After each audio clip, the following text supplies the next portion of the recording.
శ్రీమాత్రే నమః. నమస్తే అండి, ఎలా ఉన్నారు? అంత బాగున్నారా? నేను కూడా బాగున్నానండి.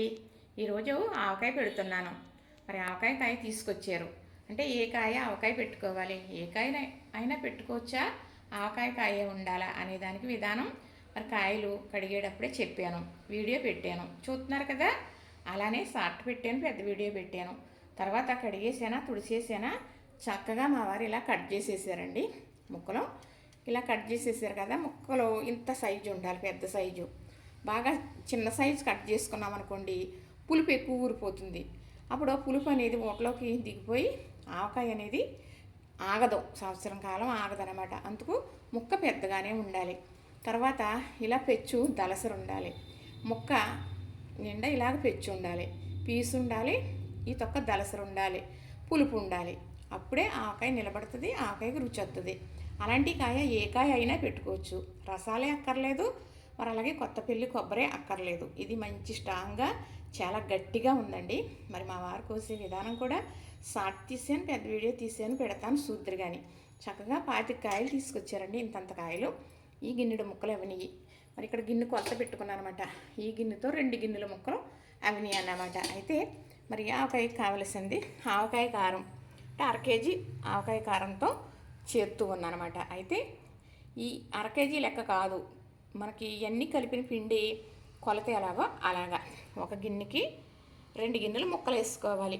మనకు నిలవ ఉండే ఆవకాయ కదా, సంవత్సరం కాలం ఉండాలి కదా. అందుకు ఇది 1/2 కేజీ ఆవాలు చక్కగా మిక్సీ పట్టేసి జల్లిడేసేసానండి. అలాగే ఎల్లుల్లిపాయలు ఒక 1/2 డజన్ పాయలు ఇలా చక్కగా పొట్టు, పై పొట్టు లేకుండా ఇలా రెమ్మలు తీసేసుకున్నాను. మా అమ్మగారు ఇలానే వేసేవారు, ఇలానే వేయాలి, ఒలిసేసి ఎత్తే ఆవకాయలో ఎల్లుల్లిపాయ చచ్చిపోతుంది అని ఇవ్వరు. అందుకు నాకు ఇలానే ఎత్తాను, ఇదే అలవాటు. చక్కగా తొక్కలోపడికి నూనె వెళ్ళి బాగా ఊరి తింటుంటే మంచి సువాసనతో చాలా బాగుంటుంది. ఒలిసిన పాయ కన్నా ఈ పాయ రుచిగా ఉంటుందండి ఆవకాయలోది. అయితే అలానే పప్పు నూనె చూసారు కదా. చక్కగా 1/2 కేజీ మిరపకాయలు, ఆవకాయ కారం, తగినన్ని మెంతులు, అలాగే 1/2 కేజీ ఉప్పు, ఎండబెట్టి కొళ్ళుప్పు ఇలాగా మిక్సీ పట్టి చక్కగా జల్లిడేసుకుని ఇలా చేసుకున్నది. ఇది కొళ్ళుప్పు మాత్రమే, మరి సాల్ట్ కాదండి. ఇప్పుడు ఇవన్నీ మనం కలుపుకుందాం. తర్వాత ఆవకాయ కలిపే విధానం చూపిస్తాను. రెడీగా జాడీ కూడా ఉందండి, ఇందులో పెట్టుకుంటాను. ఇప్పుడు ఈ బేషన్ పెట్టుకున్నాను కదా, ఇవి ఉప్పు, అలానే ఆవు పిండి,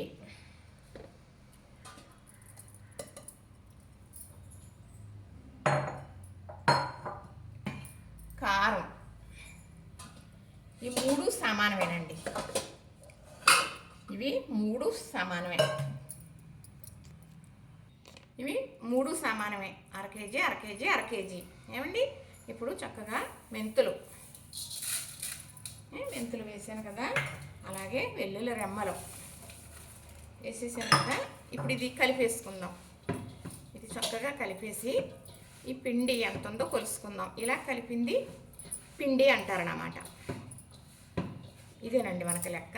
పిండి అంటే ఏదో పిండి అనుకుంటారేమో అని. 3 సమానంగా ఉండాలి. ఆ పిండి తక్కువ అవ్వకూడదు, ఉప్పు తక్కువ అవ్వకూడదు. ఏదైనా సరే 3 1/2 కేజీలు ఉండాలి. 3 1/2 కేజీలు అంటే ఉప్పు మనం మిక్సీ పట్టాక మరి కొలతకు తక్కువ వస్తుంది, కానీ అది 1/2 కేజీయే కాబట్టి అది అలాగా మనం 1/2 కేజీ కళ్ళుప్పు పూసుకుని అది అలా మిక్సీ పట్టేసుకుని వేసేసుకోవాలి. ఆవాలు మనం మిక్సీ పట్టాక పిండి ఎక్కువ వస్తుంది, ఆవు పిండి. అలా మనం పిండి ఆడుకున్న తర్వాత అది కూడా లెక్క కాదు, మనకి వేసేసుకోవడమే. అప్పుడే మనకి ఆవకాయ చక్కగా మరి సంవత్సరం పాటు ఉండాలంటే ఈ కొలత అనేది ఉండాలి. ఏదైనా కేజీ అనుకోండి, కేజీ అలాగా. ఇప్పుడు ఇలా కలిపేసాను కదా. ఈ పిండి మరి ఇదే గిన్నెతో ముక్కలో 2 గిన్నెలు ఉన్నాయి. మరి పిండి ఎంత ఉందో చూసుకోవాలి కదా, మనం కొలిసేస్తానండి. ఎక్కువ ఉంటే తీసేస్తానండి, ఎందుకంటే మా వారు ఎక్కువే తీసుకొస్తారు, ఒక 10 కాయలన్నా ఎక్కువ. ఈ కాయలు అయితే మార్కెట్లో అసలు లేవంటండి. దాని గురించి 25 కంటే 25 తెచ్చానండి.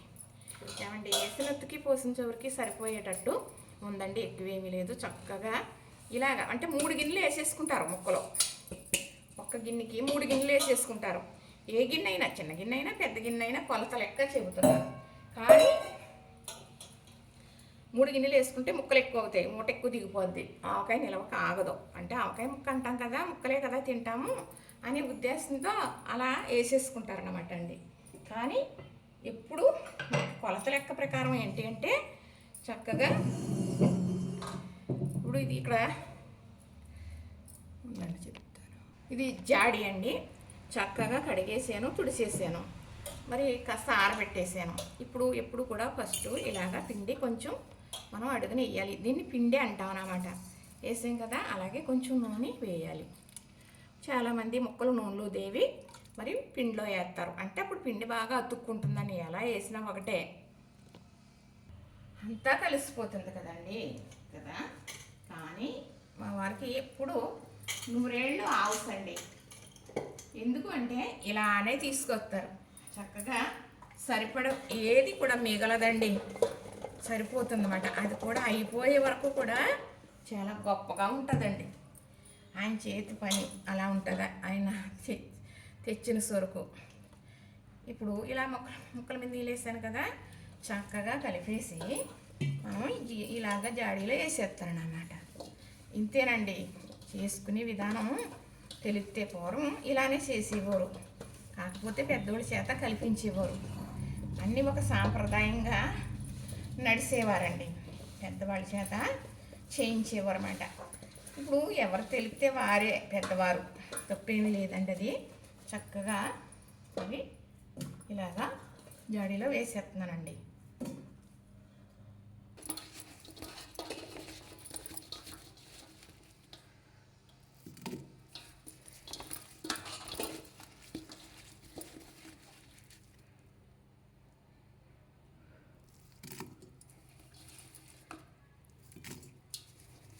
ఇలాగా వేసేయడమే. మా వారిని సాధిస్తూనే ఉన్నాను. ఇంకో 10 కాయలు ఉంటే సరిపోను కదా, పిండి మిగిలిపోతుందేమో, కొలతకు సరిపోవేమో, మీరు తక్కువ తెచ్చారు, ఎప్పుడు 10 కాయలు ఎక్కువ తెస్తారు కదా అని ఊరికి అంటూనే ఉన్నానండి. అంటే లేదు సరిపోతుంది, సరిపెట్టేయి అంటే ఏ సరిపెట్టేయను అని కోపం పడిపోయాను కూడా.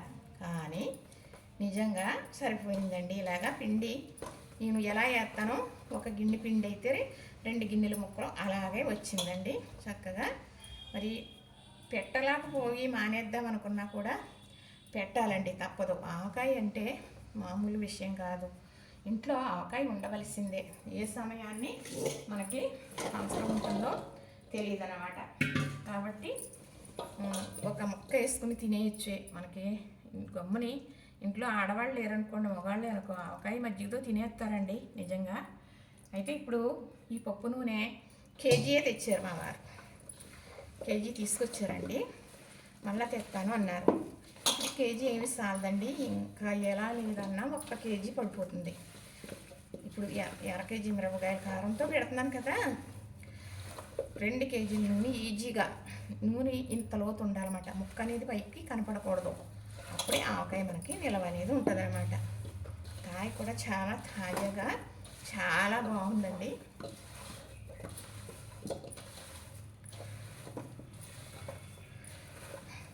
చక్కగా చూసారు కదా, ఇలా వేసుకుంటే మనకి ఊటకి ఊట, అదేనండి గుజ్జు అంటాం కదా, అలాగే ముక్కలకి ముక్కలు. పిల్లలు చూడండి తొందరగా ముక్క అంటారు కదా, అందుకు ముక్కలు ఎక్కువ వేసి పెట్టుకుని వేరేగా పెట్టుకోవాలి. అది ఇలా పెట్టకూడదు, అది అయిపోవడానికి ముందు వాడేసుకోవచ్చు అలాగా. తర్వాత మరి ఆవకాయ పెడితేనండి అందరికీ పంచి పెట్టడానికి వేరేగా కలిపేవారు. నలిగిపోయిన ముక్కలు అవి ఉంటే వేరేగా కలిపేసి కాస్త మేము ఆవకాయ పెట్టుకున్నామండి అని అందరికీ పంచి పెడతారన్నమాట. ఆ వారు పెట్టుకుంటే వీరికి, వీరు పెట్టుకుంటే వారికి. చక్కగా మరి ఇలాగా వేసేసుకున్నారనుకోండి. కాస్త నూనె ఉంది ఉంచానండి, అది వేసేస్తాను అంతే. ఇక్కడతోటి మరి కలుపుతాం కదండి 3వ రోజు, అప్పుడు కావలసిన నూనె అంతా వేసేసుకోవాలి. దీంట్లో ఎంత వేయాలో అంతా వేసేసుకుంటే ఇంకా మనకి ఇబ్బంది ఉండదన్నమాట. చక్కగా చూసారు కదా, ఇది దిగిపోయి సకానికి వస్తుందండి, సకానికి అవుతుంది అన్నమాట.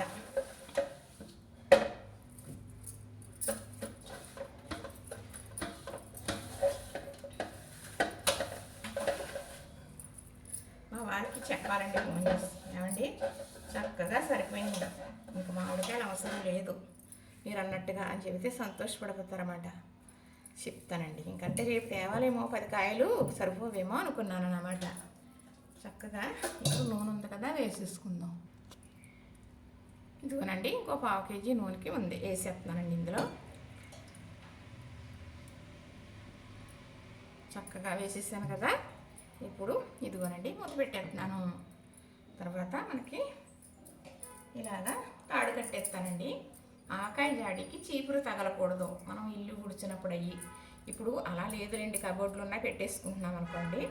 మరి లోపల అనమరలో పెట్టేవారు, దేవుడు గూడని ఉండేది, అందులో పెట్టేవారు. ఇంతేనండి, ఆకాయ అయితే రెడీ పెట్టేసానండి. మళ్ళీ కలిపిన రోజు చెప్తాను, మీకు చూపిస్తాను, సరేనా? ఇంతేనండి, చక్కగా చూసారు కదా.